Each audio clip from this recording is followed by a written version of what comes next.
পঞ্চম জামাতের মধ্য দিয়ে শেষ হচ্ছে বাইতুল মোকাররমের ঈদের জামাত। এ নিয়ে সরাসরি জানাতে আমাদের সঙ্গে যুক্ত হচ্ছেন সহকর্মী আলিমুজ্জামান সাফওয়ান। সাফওয়ান, শেষ জামাতে কেমন দেখছেন মুসল্লিদের উপস্থিতি?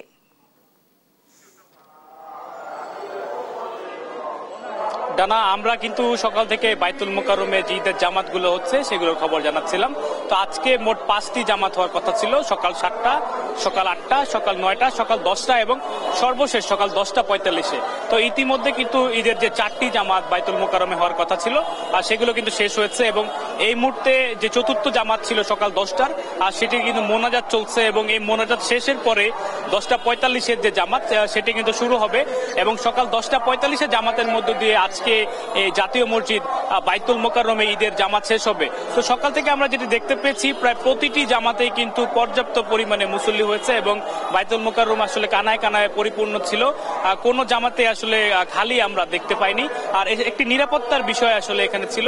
তো সকাল থেকে আমরা দেখতে পেয়েছি যে পুলিশ সহ অন্যান্য আইন শৃঙ্খলা রক্ষাকারী বাহিনী, র্যাব, এছাড়া অন্যান্য যারা ইউনিট রয়েছে তারা কিন্তু আসলে তাদের পর্যাপ্ত পরিমাণে সদস্য এই বাইতুল মোকাররমের চারপাশে কিন্তু তারা নিরাপত্তা দিয়ে গিয়েছে এবং এখানে কিন্তু নানা শ্রেণী পেশার মানুষ অনেকে এখানে নামাজ পড়তে এসেছেন। তারা কিন্তু সুশৃঙ্খল ভাবে আসলে শান্তিপূর্ণভাবে নামাজ পড়ে তাদের বাড়িতে আসলে ফিরে যাচ্ছেন এবং পাশাপাশি তারা বাইতুল মোকাররমে আসলে প্রতিটি জামাতেই যে ফিলিস্তিনে যে বর্তমান যে পরিস্থিতি, ইসরায়েল যুদ্ধ, সেটি নিয়ে কিন্তু প্রতিটি মোনাজাতে আসলে ফিলিস্তিনিদের জন্য দোয়া করা হচ্ছে। এর পাশাপাশি সারা বিশ্বের বিভিন্ন জায়গায় যে মুসলমানরা আসলে অত্যাচার নিপীড়নের শিকার হচ্ছে তাদের জন্য আসলে এখান থেকে দোয়া করা হচ্ছে এবং আজ সকালে কিন্তু এখানে জামায়াত ইসলামের আমির তিনি এখানে নামাজ আদায় করেছেন এবং তিনি বলছেন যে অনেক বছর পরে আসলে স্বাধীনভাবে মানুষজন এবং মুসল্লিরা একটি স্বাধীন দেশে স্বাধীনভাবে নামাজ পড়তে পেরেছেন, এমনটি কিন্তু জামাত ইসলামের আমির তিনি কিন্তু এখানে বলেছেন। এছাড়া অন্যান্য যারা রয়েছেন তারা সবাই কিন্তু আসলে একটি শান্তিপূর্ণ যে আশাবাদ সেটি কিন্তু ব্যক্ত করছেন এবং তারা